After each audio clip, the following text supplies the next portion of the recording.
तो मेरे प्यारे दोस्तों, स्वागत है आपका अपना यूट्यूब चैनल मोटिव स्टडी पर। एसएससी जीडी एग्ज़ाम 2025 के लिए मोस्ट एक्सपेक्टेड प्रश्नों को इस वीडियो में देखेंगे। तो चलिए शुरू करते हैं।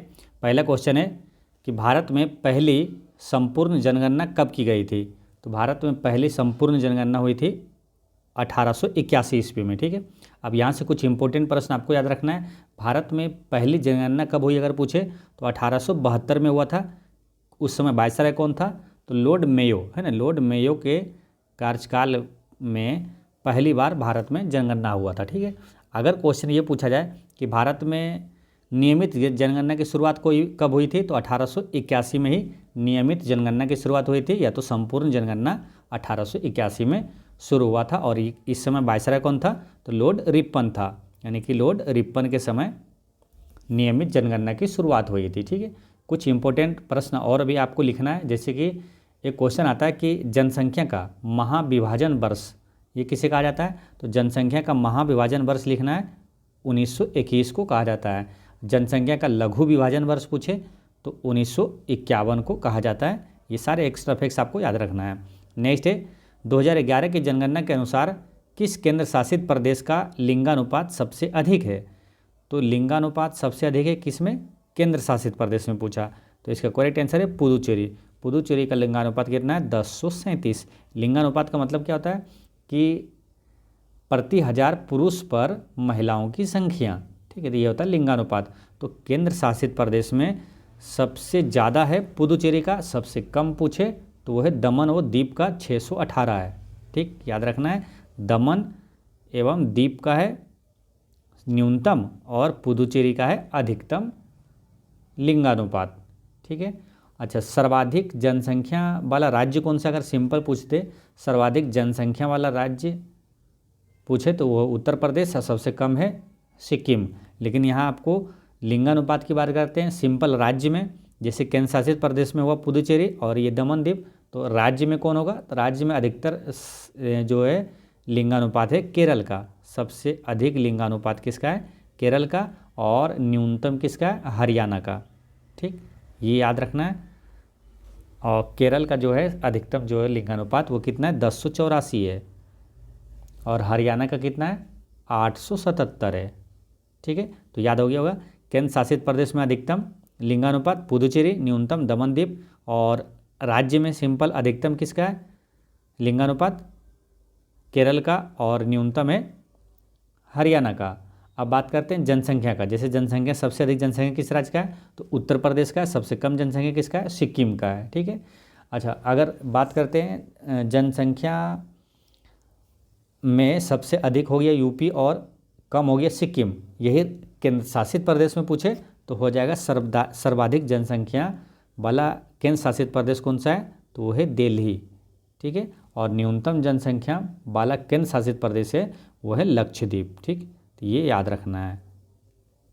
ठीक है, अच्छा, सबसे अधिक साक्षर राज्य पूछे तो वो है केरल। सबसे अधिक साक्षर राज्य केरल है, और न्यूनतम में बिहार है। ठीक, नेक्स्ट है निम्नलिखित में से कौन से देश में दुनिया का सबसे बड़ा कृषि भूमि क्षेत्र है? तो दुनिया का सबसे बड़ा कृषि भूमि क्षेत्र कहाँ है? तो भारत में। याद रखना है, भारत में सबसे बड़ा कृषि क्षेत्र भूमि है पूरी दुनिया में। कहाँ है? भारत में। अच्छा, भारत का मुख्य फसल अगर पूछे तो क्या है? तो वो है धान। ठीक है ना, चावल। याद रखना है, मुख्य फसल क्या है? खाद्य फसल, वो धान है। नेक्स्ट है निम्नलिखित में से पाकिस्तान का सबसे व्यस्त समुद्री बंदरगाह कौन सा है? तो पाकिस्तान का सबसे व्यस्त समुद्री बंदरगाह है वो है कराची का बंदरगाह। कुछ बंदरगाह जो काफ़ी महत्वपूर्ण होता है, एग्जाम में पूछा जाता है, तो आपको याद रखना है। जैसे कराची बंदरगाह डायरेक्ट पूछ लिया जाए कहाँ है, तो ये पाकिस्तान में है। चटगांव बंदरगाह कहाँ है? तो वो है बांग्लादेश में। चटगांव बंदरगाह बांग्लादेश में है। संघाई बंदरगाह कहाँ है? तो संघाई बंदरगाह है आपका, लिखना है चीन में। ठीक है, कराची बंदरगाह पाकिस्तान में हो गया। यांगून बंदरगाह कहाँ है? तो यांगून और सीतवे, जो कि सीतवे अभी काफ़ी इंपॉर्टेंट है, याद रखना है। ये कहाँ है? म्यांमार में। म्यांमार में यांगून और सीतवे बंदरगाह म्यांमार में है। और चाबहार बंदरगाह कहाँ है? तो वो ईरान का है। चाबहार बंदरगाह ईरान का है, वो अफ़गानिस्तान के पास है, लेकिन वो ईरान का चाबहार बंदरगाह है। हम्बन टोटा बंदरगाह पूछा जाता है। हम्बन टोटा बंदरगाह कहाँ है? तो ये है श्रीलंका में। ठीक, नेक्स्ट है देश को शुरू की गई स्टार्टअप इंडिया पहल ने उद्यमियों को समर्थन देने के उद्देश्य से कई कार्यक्रम शुरू किए हैं। तो ये कब शुरू किया गया था? तो इसका करेक्ट आंसर है ऑप्शन नंबर 1, 16 जनवरी 2016 को शुरू की गई स्टार्टअप इंडिया पहल ने उद्यमियों को समर्थन देने के उद्देश्य से ये कार्यक्रम शुरू किया गया था। ठीक है, और ये स्टार्टअप इंडिया का उद्घाटन किसने किया था? तो पूर्व वित्त मंत्री अरुण जेटली ने किया था। नेक्स्ट है, अपने पहले चरण में राष्ट्रीय ग्रामीण रोजगार गारंटी अधिनियम के विस्तार से पहले कितने जिलों को आवृत यानी कवर्ड किया गया था? तो इसका करेक्ट आंसर क्या है? कितने जिलों को जो ये क्या राष्ट्रीय ग्रामीण रोजगार गारंटी अधिनियम यानी कि नरेगा के तहत पहले चरण में कितने जिलों को ये कवर किया गया था? तो ये 200 जिलों को कवर किया गया था। इसका करेक्ट आंसर ऑप्शन नंबर 4 हो गया। ठीक है, नरेगा से कुछ क्वेश्चन आता है, याद रखना है। नरेगा का फुल फॉर्म क्या होता है ये पूछा जाता है आपसे। ठीक है, नरेगा का फुल फॉर्म होता है national rural employment guarantee act. National rural employment guarantee act यानी कि राष्ट्रीय ग्रामीण रोजगार गारंटी अधिनियम। और नरेगा की शुरुआत कब हुआ था?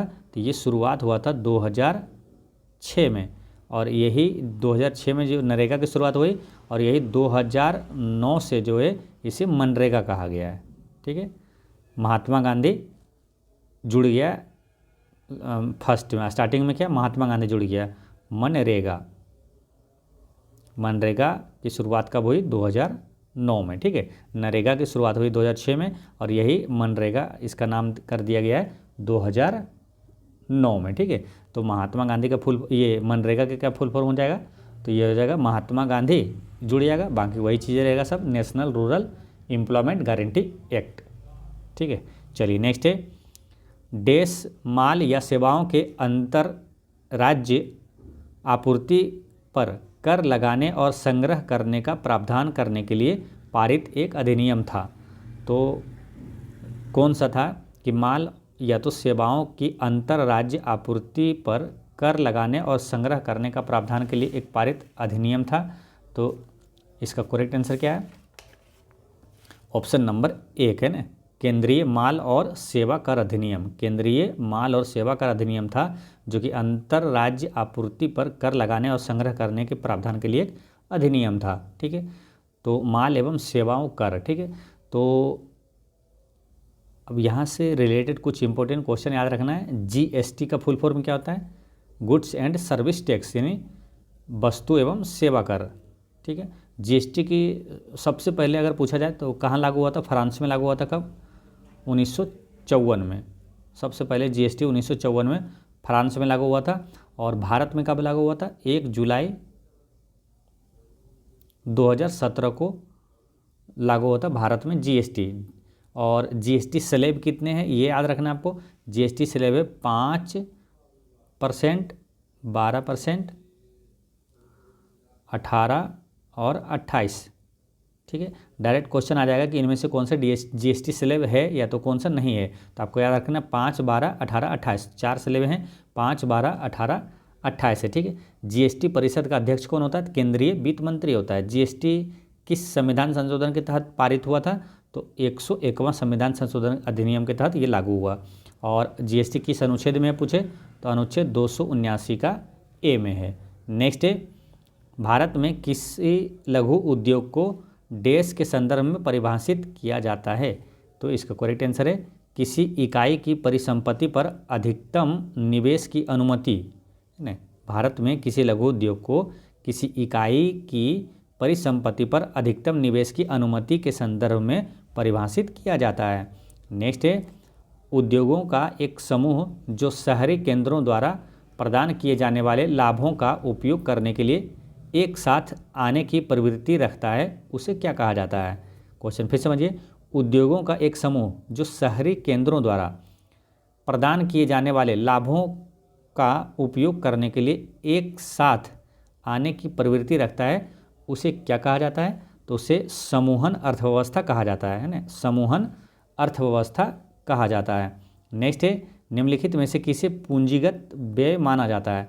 तो पूंजीगत व्यय किसे माना जाता है? स्कूल की इमारत का निर्माण करना, ये पूंजीगत व्यय माना जाता है। देखिए पूंजीगत व्यय क्या है? एक वित्तीय वर्ष में पूंजीगत व्यय एक वित्तीय वर्ष में अनुमानित व्यय को संदर्भित करता है जो सरकार के लिए संपत्ति बनाता है तथा सरकार के लिए देनदारियों में कमी का कारण बनता है। जैसे कि एग्जाम्पल में याद रखना है, जैसे कि भूमि और भवन पर व्यय, शेयरों की खरीद, मशीन और उपकरणों पर व्यय, ये सब क्या पूंजीगत व्यय है।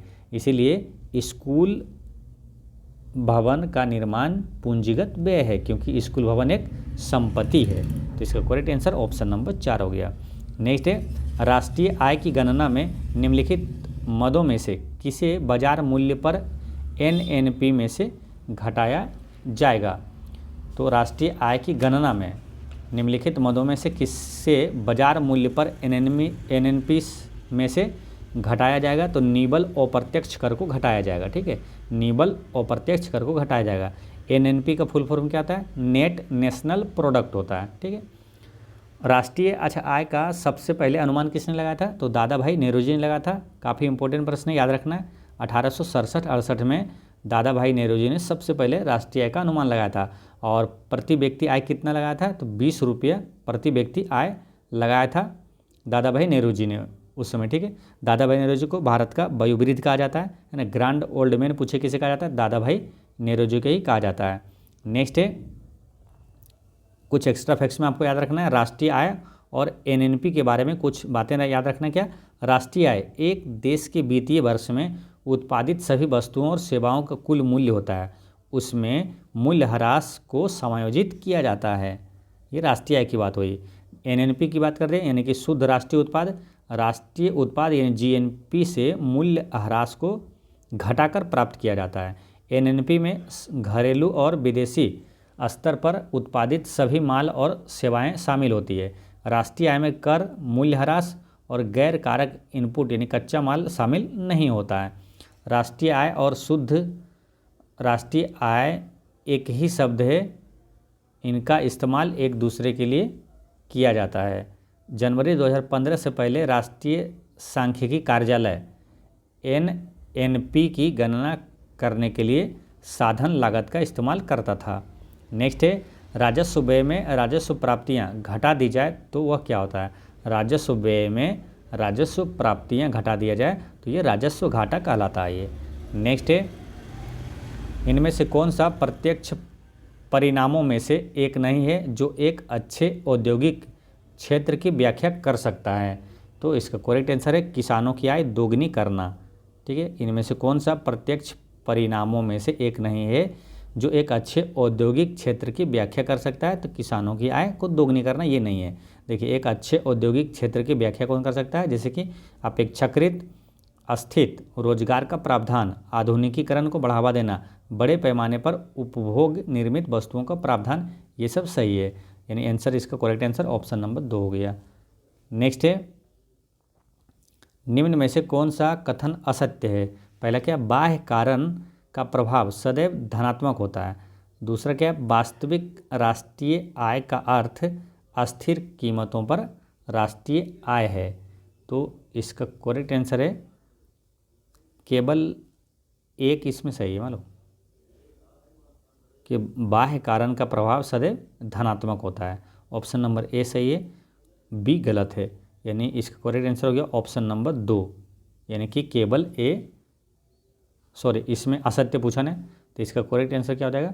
असत्य ये वाला सही है ना। वास्तविक राष्ट्रीय आय का अर्थ अस्थिर कीमतों पर राष्ट्रीय आय। ठीक है, तो ये वाला सत्य है।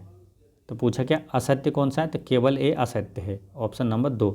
बाह्य कारण का प्रभाव सदैव धनात्मक होता है, ये गलत है। ठीक है, इसको ऐसे समझिए। देखिए बाह्य तब घटित होता है जब एक इकाई के कार्यों का प्रभाव अन्य संस्थाओं पर पड़ता है। ये बाह्यताएँ जो है सकारात्मक भी हो सकती है और नकारात्मक भी हो सकता है, लेकिन यहाँ बोला क्या सदैव धनात्मक, तो इसलिए ये गलत हो गया था।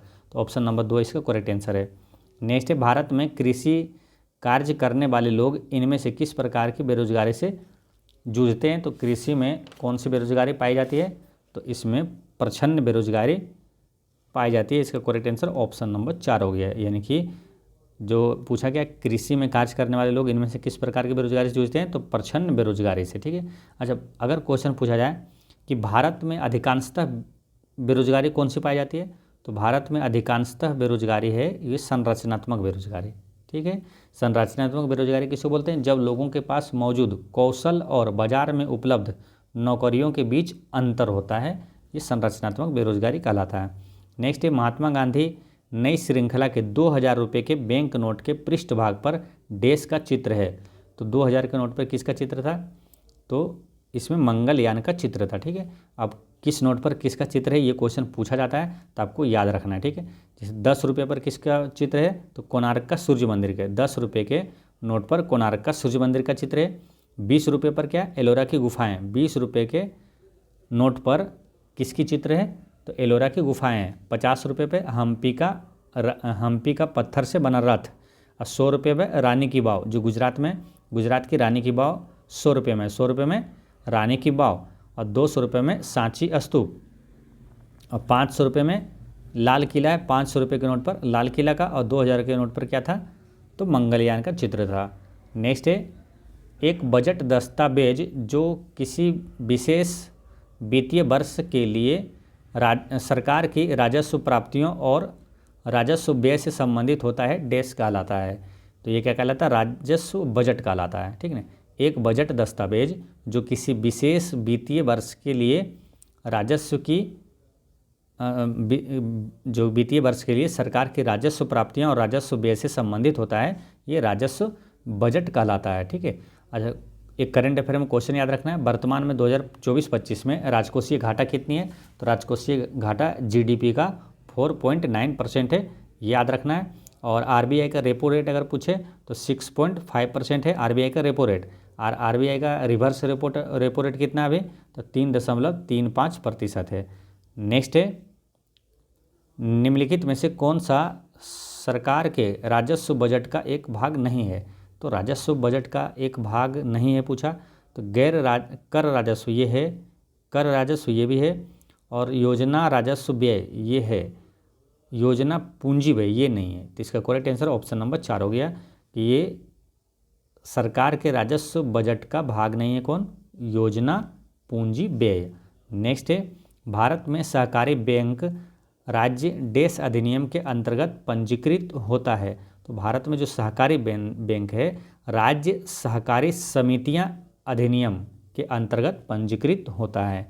नेक्स्ट है, डैश देशों के केंद्रीय बैंकों द्वारा धारित विदेशी मुद्रा परिसंपत्तियां है।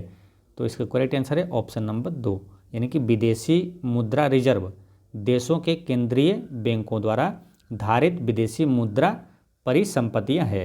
नेक्स्ट है, निम्नलिखित में से कौन सा अप्रत्यक्ष कर है, तो जो जीएसटी है क्या, वस्तु एवं सेवा कर, ये अप्रत्यक्ष कर है। बाकी जीएसटी के बारे में आपको बता दिए थे, जीएसटी की स्लैब कितना है, 5, 12, 18, 28।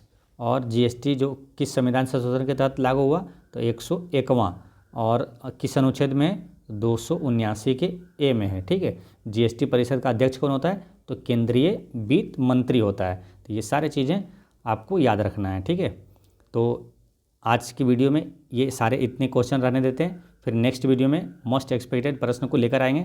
ठीक है। और जो लोग बिहार डीएलएड एंट्रेंस एग्ज़ाम 2025 देने वाले हैं, उनके लिए ये स्टडी गाइड बुक है जो कि चक्षु प्रकाशन की है, द बेस्ट बुक है आपका बिहार डीएलएड एंट्रेंस एग्ज़ाम 2025 के लिए। और इसमें क्या है, आपको पूरा सिलेबस दिया हुआ रहता है कि कौन कौन सा सब्जेक्ट से किस टाइप के प्रश्न पूछे जाएंगे, और इसमें आपको प्रीवियस ईयर पेपर भी मिलता है, और इसका डिटेल में इसका सॉल्यूशन दिया हुआ है, जो कि आप यहाँ पर देख सकते हैं, पूरा डिटेल सॉल्यूशन दिया हुआ है। और चक्षु प्रकाशन की एक प्रैक्टिस बुक भी आती है, जिसे लेकर आप अपनी तैयारी को मजबूत बना सकते हैं। ठीक है। और इसे आप फ्लिपकार्ट और अमेजन से बाय कर सकते हैं। ठीक है। मिलते हैं नेक्स्ट वीडियो में, पढ़ते रहें, मुस्कुराते रहें।